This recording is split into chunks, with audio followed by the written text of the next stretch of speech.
সম্মানিত দিনী ভাই ও বোন, রাতে তাহাজ্জুদ নামাজ পড়ে একটি জিকির করিলে আল্লাহ তাআলার আরশে আজিম পর্যন্ত কাঁপতে থাকে এবং তার জন্য দোয়া করতে থাকে। যতক্ষণ না দোয়া কবুল হয় ততক্ষণ পর্যন্ত শুধু কাঁপতে থাকে আর দোয়া করতেই থাকে। সুবহানাল্লাহ। এই জিকিরটি অত্যন্ত দামি, খুবই সম্মানিত, পাওয়ারফুল, শক্তিশালী একটি জিকির। যখন কোনো বান্দা কোনো বান্দি দুনিয়ায় বসে একবার এই জিকিরটি পাঠ করে, এই জিকিরের আওয়াজ সাথে সাথে আল্লাহ তাআলার আরশে আজিমে গিয়ে ধাক্কা লাগে, যার কারণে আল্লাহ তাআলার আরশে আজিমের ভিতরে থাকায় একটি বিশেষ নূরের খুঁটি কাঁপতে থাকে। আল্লাহ তাআলা খুঁটির এই অবস্থা দেখে খুঁটিকে জিজ্ঞেস করে, ও খুঁটি, তুমি কাঁপো কেন? খুঁটি বলে, হে আল্লাহ, আপনার এক বান্দা, আপনার এক বান্দি দুনিয়ায় বসে একটি জিকির পাঠ করেছে, যার কারণে আমি কাঁপছি। আল্লাহ তাআলা খুঁটিকে বলেন, ও খুঁটি, তুমি তোমার কাঁপাকে বন্ধ করে দাও। খুঁটি বলে, হে আল্লাহ, আমি আমার কাঁপাকে বন্ধ করতে পারবো না ততক্ষণ পর্যন্ত না যতক্ষণ পর্যন্ত আপনি তাকে ক্ষমা করে দিবেন। সুবহানাল্লাহ। যতক্ষণ না খুঁটির দোয়া কবুল করা হয় ততক্ষণ পর্যন্ত খুঁটি কাঁপতে থাকে আর দোয়া করতেই থাকে। সম্মানিত দিনী ভাই ও বোন, এই জিকির এতটাই দামি, এতটাই সম্মানিত, এতটাই পাওয়ারফুল, শক্তিশালী যে যখন কোনো বান্দা কোনো বান্দি দুনিয়ায় বসে একবার এই জিকিরটি পাঠ করে, এই জিকিরের আওয়াজ দেওয়ার সাথে সাথে সাত আসমান, সাত জমিনের সমস্ত দরজা খুলে যায়, আল্লাহ তাআলার আরশে আজিমের সমস্ত পর্দা উঠে যায়। এই জিকিরের আমল করে কোনো দোয়া করা হলে সেই দোয়ার সাথে সাথে কবুল আর মঞ্জুর হয়ে যায়। সুবহানাল্লাহ। আল্লাহর নবী হযরত মুসা পয়গম্বর আলাইহিস সালাম একবার আল্লাহ তাআলাকে বলেছিলেন, হে আল্লাহ, আপনি আমাকে এমন একটি দোয়া শিখিয়ে দিন যেই দোয়ার মাধ্যমে আমি আপনাকে স্মরণ করিতে পারবো, আপনার জিকির করিতে পারবো। তখন আল্লাহ তাআলা হযরত মুসা পয়গম্বর আলাইহিস সালাতু ওয়াস সালামকে এই জিকিরটি শিক্ষা দিয়েছিলেন। সুবহানাল্লাহ। সম্মানিত দিনী ভাই ও বোন আমার, এই জিকির করে আল্লাহ তাআলার কাছে বান্দা যদি কোনো কিছু চায়, আল্লাহ তাআলা বান্দার সেই চাওয়াকে কখনোই ফিরিয়ে দেন না, অবশ্যই তার চাওয়াকে পূরণ করে থাকেন। এই জন্য আপনাদেরকে বলবো, যে কোনো সমস্যার সমাধানের জন্য এই ছোট্ট জিকিরের আমলটি করে আল্লাহ তাআলার কাছে দোয়া করুন, সাথে সাথে সকল সমস্যার সমাধান হয়ে যাবে। অনেকে আছেন অভাবগ্রস্ত, অনেকে ঋণগ্রস্ত, লক্ষ লক্ষ কোটি কোটি টাকা ঋণ করে ফেলেছেন, খুব কষ্টের মধ্যে আছেন, টেনশন, পেরেশানি, বিপদ আপদ চতুর্দিক থেকে আপনাকে আক্রমণ করছে, কিন্তু কোনোভাবে আপনার ঋণ পরিশোধ হচ্ছে না, বহু চেষ্টা করছেন। আমি বলবো, আপনার ঋণের পরিমাণ যদি পাহাড় সমানও হয়ে থাকে তবু আল্লাহ তাআলা কুদরতিভাবে সমস্ত ঋণ পরিশোধ করে দিবেন। আমলটি একবার করেই দেখুন। অনেকেই ব্যবসা বাণিজ্য করেন, কামাই রুজি করেন, কিন্তু উন্নতি হয় না, দিন দিন ক্ষতির মধ্যে পড়ে যাচ্ছেন, শুধু লোকসান হয়ে যাচ্ছে। আমি বলবো, এই আমলটি করুন। আল্লাহ তাআলা দুনিয়ার যত কল্যাণ আছে সমস্ত কল্যাণ দিয়ে আপনাকে সাজিয়ে দিবেন, যত অকল্যাণ আছে সমস্ত অকল্যাণ আপনার থেকে দূর করে দিবেন। অনেকেই চাকরি খুঁজছেন, চাকরির ব্যবস্থা হয় না, আমি বলবো এই ছোট্ট আমলটি করুন, আল্লাহ তাআলা আপনার জন্য ভালো চাকরির ব্যবস্থা করে দিবেন। অনেকেই বিদেশ যেতে চান, ভালো ভিসা পান না, আমি বলবো এই ছোট্ট আমলটি করুন, আল্লাহ তাআলা আপনাকে উন্নত মানের ভালো ভিসার ব্যবস্থা করে দিবেন, যেটা আপনার জন্য অত্যন্ত উপকারী হবে। অনেকেই আছেন যাদের সন্তানাদি হয় না, অনেকেই কঠিন রোগে আক্রান্ত, যাদের সন্তান হয় না, আমি বলবো এই আমল করুন, আল্লাহ তাআলা অতি দ্রুত সন্তান দান করিবেন। যারা কঠিন রোগে আক্রান্ত, এই আমল করুন, আল্লাহ তাআলা অতি দ্রুত সমস্ত রোগ ভালো করে দিবেন। এক কথায়, এই আমল করে আপনি আল্লাহ তাআলার কাছে যা চাইবেন আল্লাহ তাআলা আপনাকে তাই দান করে দিবেন, সকল সমস্যাগুলো দূর করে দিবেন। সুবহানাল্লাহ। সম্মানিত দিনী ভাই ও বোন আমার, এই আমলটি কখন করিবেন, কিভাবে করিবেন, প্রত্যেকটি বিষয় আপনাদেরকে সুস্পষ্টভাবে বলে দিব। সকলেই গভীর মনোযোগ দিয়ে শুনবেন ইনশাআল্লাহ। এই আমলটি করার জন্য প্রথমে উত্তম রূপে ওযু করবেন। ওযুর পূর্বে ছোট্ট দুইটি বিষয় অবশ্যই লক্ষ্য করবেন। এক নম্বর বিষয় হলো ওযুর পূর্বে ওযুর নিয়ত করা। অনেকেই জানেন না ওযুর নিয়ত কিভাবে করতে হয়, অথচ কিতাবের মধ্যে এসেছে ওযুর পূর্বে নিয়ত না করিলে ওযু পরিপূর্ণ হবে না। এই জন্য অবশ্যই ওযুর পূর্বে নিয়ত করিবেন এইভাবে। অজুর পূর্বে আপনি আপনার মনে মনে সংকল্পনা করিবেন তথা ধারণা করিবেন যে এখন আমি আল্লাহ তাআলার সন্তুষ্টির জন্য অজু করছি, তাহলেই আপনার অজুর নিয়ত হয়ে যাবে। অতঃপর বিসমিল্লাহির রহমানির রহিম পাঠ করে অজু আরম্ভ করিবেন। অজুর প্রত্যেকটি অঙ্গ প্রত্যঙ্গ গভীর মনোযোগ সহকারে ধৌত করিবেন। চুপচাপ অজু শেষ করে আপনার ডান হাতের শাহাদাত আঙ্গুলটি আসমানের দিকে সোজা করে দিয়ে একটি ছোট্ট কালিমা শুধুমাত্র একবার যদি পাঠ করেন, সাথে সাথে মহান আল্লাহ তাআলা আরশে আজিম থেকে আপনার উপরে অঝড় ধারায় বৃষ্টির মতো রহমত নাজিল করবেন। সর্বপ্রকার বিপদ আপদ থেকে নিজ কুদরতি হাতে হেফাজত করবেন। শুধু তাই নয়, আল্লাহ নবী মুহাম্মদুর রাসূলুল্লাহ সাল্লাল্লাহু আলাইহি ওয়াসাল্লাম বলেছেন, আল্লাহ তাআলা আপনার জন্য জান্নাতের 8টি দরজা খুলে দিবেন। আপনি জান্নাতের যেই দরজাতে ইচ্ছে সেই দরজা দিয়ে সসম্মানে বিনা হিসাবে আল্লাহ তাআলা জান্নাতে প্রবেশ করতে পারবেন। সুবহানাল্লাহ। আর সেই কালিমাটি হলো আশহাদু আল্লা ইলাহা ইল্লাল্লাহু ওয়াহদাহু লা শারীকা লাহু وأشهد أن محمدا عبده ورسوله। কালিমাটি পাঠ করা শেষ করে একটি পবিত্র স্থানে চলে যাবেন। গিয়ে কিবলামুখী হয়ে দাঁড়িয়ে কমপক্ষে 2 রাকাত তাহাজ্জুদের নামাজ আদায় করিবেন।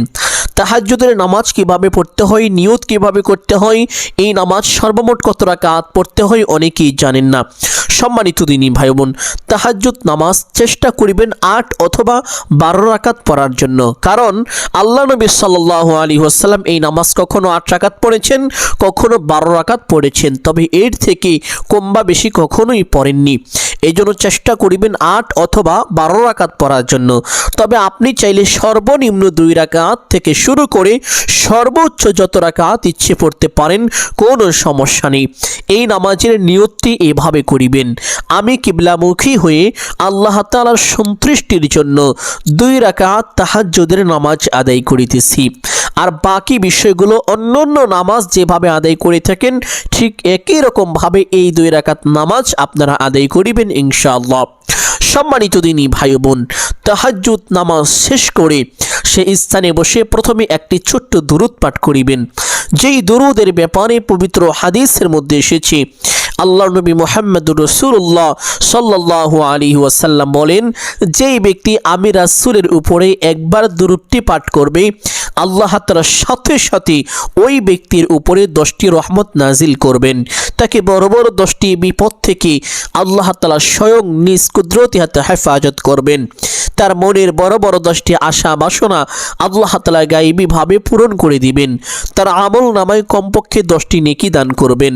তার জীবন থেকে কমপক্ষে 10টি গুনাহ খাতা ক্ষমা করে দিবেন।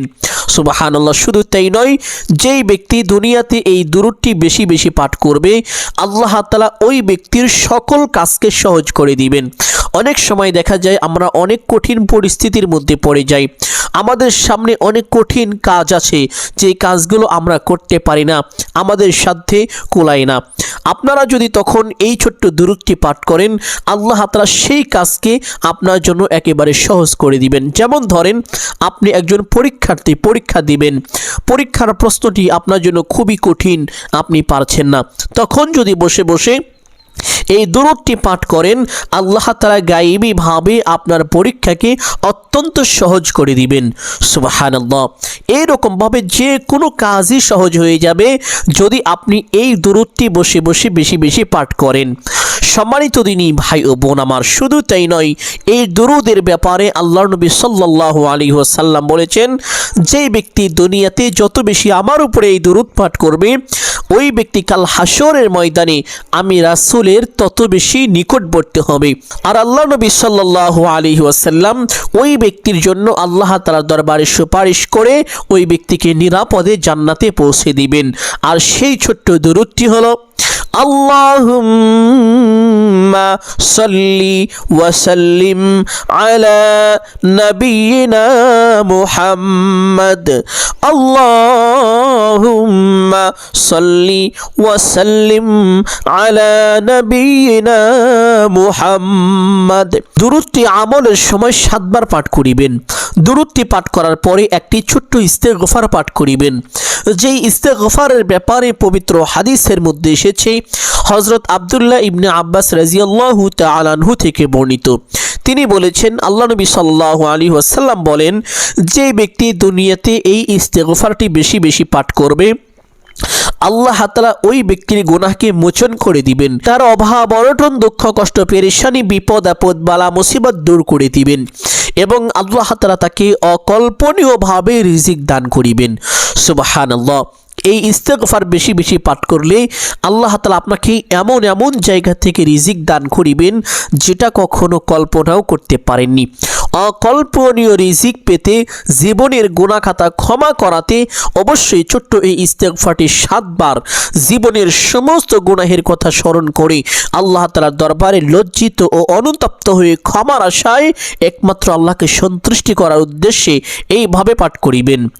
আস্তাগফিরুল্লাহাল্লাযী লা ইলাহা ইল্লা হুয়াল হাইয়ুল কাইয়্যুম ওয়া আতুবু ইলাইহি। সম্মানিত দিনী ভাই বোন, এই ইস্তেগফারটি যদি পাঠ করা কষ্টকর হয়ে যায় তাহলে এই ইস্তেগফারটি পাঠ করিবেন। আস্তাগফিরুল্লাহ আস্তাগফিরুল্লাহ। ইস্তেগফারটি পাঠ করা শেষ করে একটি ছোট্ট দোয়া পাঠ করিবেন, যেই দোয়াটি আল্লাহ নবী সাল্লাল্লাহু আলাইহি ওয়াসাল্লাম খুব বেশি পাঠ করতেন। এমনকি নামাজের মধ্যেও এই দোয়ার মাধ্যমে আল্লাহ তাআলার কাছে সাহায্য চাইতেন। সুবহানাল্লাহ। আর সেই দোয়াটি হলো, আল্লাহুম্মা গফিরলি ওয়ারহামনি ওয়ারযুকনি। দোয়াটির অর্থ হলো, আল্লাহুম্মা গফিরলি, হে আল্লাহ আপনি আমাকে ক্ষমা করে দিন, ওয়ারহামনি এবং আমার উপরে দয়া করুন, রহম করুন, ওয়ারযুকনি আমাকে রিজিক দান করুন, অভাব অনটন থেকে মুক্ত করুন। সুবহানাল্লাহ। ছোট্ট এই দোয়াটি আমলের সময় এইভাবে 7 বার পাঠ করিবেন। আল্লাহুম্মা গফিরলি ওয়ারহামনি ওয়ারযুকনি, আল্লাহুম্মা গফিরলি ওয়ারহামনি ওয়ারযুকনি। এই দোয়াটি পাঠ করা শেষ করে আরেকটি ছোট্ট দোয়া পাঠ করিবেন, যেই দোয়ার ব্যাপারে পবিত্র হাদিসের মধ্যে এসেছে। আল্লাহ নবী সাল্লাল্লাহু আলাইহি ওয়াসাল্লাম বলেছেন, ও আমার সাহাবীরা শোনো, তোমরা কি জান্নাতের খনিজ সম্পর্কে জানতে চাও? সাহাবীরা বললেন, ইয়া রাসূলুল্লাহ সাল্লাল্লাহু আলাইহি ওয়াসাল্লাম, আমরা তা জানতে চাই। নবীজি বললেন, ও আমার সাহাবীরা তাহলে তোমরা পড়ো, লা হাওলা ওয়ালা কুওয়াতা ইল্লা বিল্লাহ। লা হাওলা ওয়ালা কুওয়াতা ইল্লা বিল্লাহ হলো জান্নাতের গুপ্তধন, সুবহানাল্লাহ, তথা জান্নাতের খনিজ। সম্মানিত দিনী ভাই বোন, আপনি যদি চান আপনার জান্নাত প্রসারিত হোক, প্রশস্ত হোক, সুসজ্জিত হোক, তাহলে অবশ্যই উঠতে বসতে চলতে ফিরতে বেশি বেশি পাঠ করিবেন, লা হাওলা ওয়ালা কুওয়াতা ইল্লা বিল্লাহ। এবং আপনি যখন নিজ ঘর থেকে কোনো জায়গায় যাওয়ার উদ্দেশ্যে বের হবেন, বের হওয়ার সময় এই দোয়াটি পাঠ করে বের হবেন। বিসমিল্লাহি তাওয়াক্কালতু আলাল্লাহ, লা হাওলা ওয়ালা কুওয়াতা ইল্লা বিল্লাহ। তাহলে আপনার সমস্ত সম্পদ হেফাজতের দায়িত্ব স্বয়ং আল্লাহ তাআলা নিজ জিম্মায় নিয়ে নেবেন, নিজ কুদরতি হাতে হেফাজত করিবেন। আপনার কোনো শত্রু, চোর, ডাকাত, ছিনতাই কেউ চাইলেও আপনার সম্পদের কোনো ক্ষতি করতে পারবে না। যারা ক্ষতি করতে আসবে তারা নিজেরাই ক্ষতিগ্রস্ত হয়ে যাবে। সুবহানাল্লাহ। সম্মানিত দিনী ভাই বোন, শুধু তাই নয়, এই দোয়ার ব্যাপারে আল্লাহ নবী সাল্লাল্লাহু আলাইহি ওয়াসাল্লাম আরও বলেন যে এই দোয়াটি হলো 70টি রোগের মহা ঔষধ। যেই ব্যক্তি এই দোয়া একবার পাঠ করবে, আল্লাহ তাআলা তার 70টি বড় বড় রোগ বালা মুসিবত দূর করে দিবেন।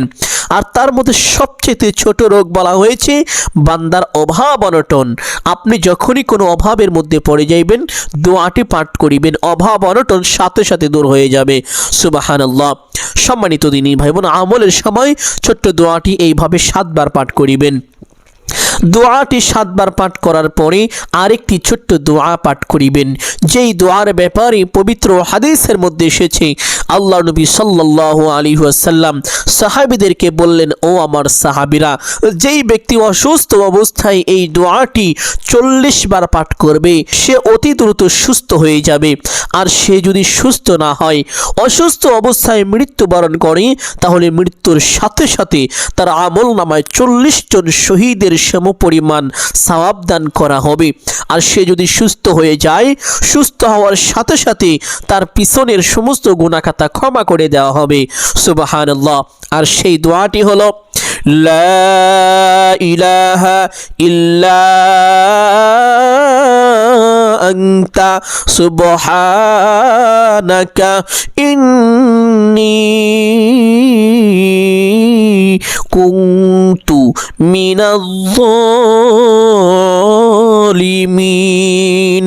সম্মানিত দিনী ভাই ও বোন আমার, এই দোয়াকে বলা হয়ে থাকে দোয়ায়ে ইউনুস। এই দোয়ার একটি ছোট্ট ঘটনা শুনলে অবাক হয়ে যাবেন, আশ্চর্য হয়ে যাবেন।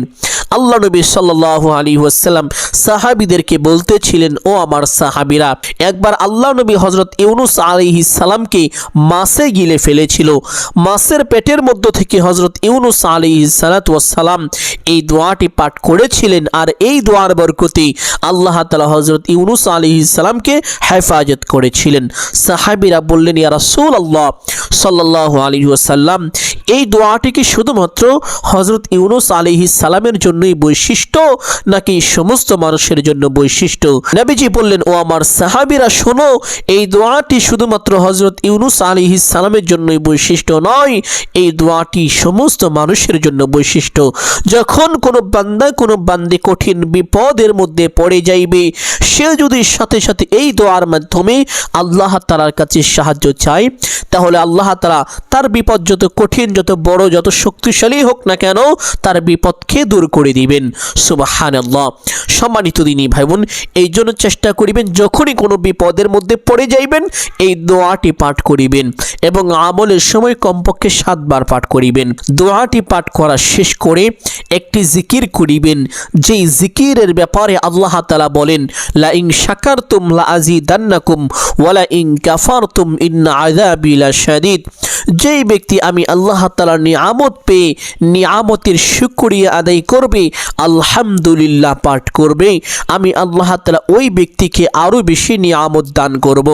আর যেই ব্যক্তি আমি আল্লাহ তাআলার নিয়ামত পেয়ে নিয়ামতের শুকরিয়া আদায় করবে না, আলহামদুলিল্লাহ পাঠ করবে না, আমি আল্লাহ তাআলা তার থেকে সকল নিয়ামতকে ছিনিয়ে নিব এবং তাকে কঠিন বিপদের মধ্যে ফেলে দিব, তাকে জাহান্নামের আগুন দ্বারা গ্রেফতার করে ফেলব। নাউযুবিল্লাহ। সম্মানিত দিনী ভাই ও বোন, আর সেই জিকিরটি হলো আলহামদুলিল্লাহ। আল্লাহ নবী সাল্লাল্লাহু আলাইহি ওয়াসাল্লাম এই জিকিরের ব্যাপারে বলেন যে এর চাইতে শ্রেষ্ঠ উত্তম আর কোনো দোয়া হতে পারে না। সর্বোত্তম দোয়া হলো এই জিকিরটি, আলহামদুলিল্লাহ আলহামদুলিল্লাহ আলহামদুলিল্লাহ। উঠতে বসতে চলতে ফিরতে যখনই সময় পাবেন বেশি বেশি পাঠ করিবেন। সম্মানিত দিনী ভাই বোন, আমলের সময় 100 বার পাঠ করিবেন। 100 বার এই জিকিরটি পাঠ করার পরে সেই বিশেষ জিকিরটি পাঠ করিবেন, যেই জিকিরের ব্যাপারে আল্লাহ নবী সাল্লাল্লাহু আলাইহি ওয়াসাল্লাম বলেছেন সর্বশ্রেষ্ঠ জিকির হলো এই জিকিরটি, তথা লা ইলাহা ইল্লাল্লাহ লা ইলাহা ইল্লাল্লাহ। নবীজি আমার বলেন, 7 আসমান 7 জমিন এক পাল্লায় রাখা হলে, অপর পাল্লায় এই জিকিরটি রাখা হলে বা এই বাক্যটি রাখা হলে, তাহলে এই বাক্যটির পাল্লাটাই বেশি ভারী হয়ে যাবে। সুবহানাল্লাহ। আরেক হাদিসের মধ্যে এসেছে, যেই ব্যক্তি দুনিয়াতে উঠতে বসতে চলতে ফিরতে বেশি বেশি পাঠ করবে লা ইলাহা ইল্লাল্লাহ, ওই ব্যক্তি কাল হাসরের ময়দানে এমনভাবে উপস্থিত হবে, তাকে দেখে মনে হবে তার জন্য যেন জাহান্নাম পর্যন্ত হারাম হয়ে গিয়েছে। সুবহানাল্লাহ। আরেক হাদিসের মধ্যে এসেছে, যেই ব্যক্তি দুনিয়াতে বেশি বেশি পাঠ করবে লা ইলাহা ইল্লাল্লাহ, মৃত্যুর সময় তার কালিমা নসিব হবে, আর মৃত্যুর সময় যার কালিমা নসিব হবে তার জন্য জাহান্নাম হারাম এবং জান্নাত ওয়াজিব হয়ে যায়। সুবহানাল্লাহ। শুধু তাই নয়, কাল হাসরের ময়দানে কঠিন ভয়াবহ পরিস্থিতির মধ্যে যখন কোনো ছায়া থাকবে না, মানুষের মাথার আধা হাত উপরে সূর্য থাকবে, তাপের কারণে মানুষের মাথার মগজগুলো টকবক করতে থাকবে, এমন ভয়াবহ পরিস্থিতির মধ্যে আল্লাহ তাআলা ওই ব্যক্তিকে রহমতের আরশের ছায়া দান করিবেন। সুবহানাল্লাহ।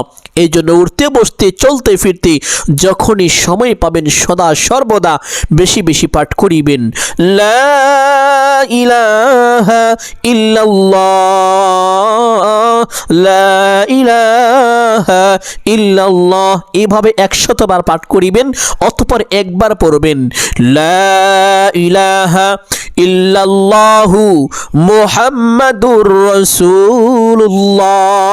সম্মানিত দিনী ভাই ও বোন আমার, 101 বার এই জিকিরটি পাঠ করার পরে আরেকটি ছোট্ট কালিমা পাঠ করিবেন, যেই কালিমা পাঠ করিলে 100টি গোলাম আজাদ করার সওয়াব পাওয়া যায়, 100টি উট আল্লাহর রাস্তায় দান করার সওয়াব পাওয়া যায়।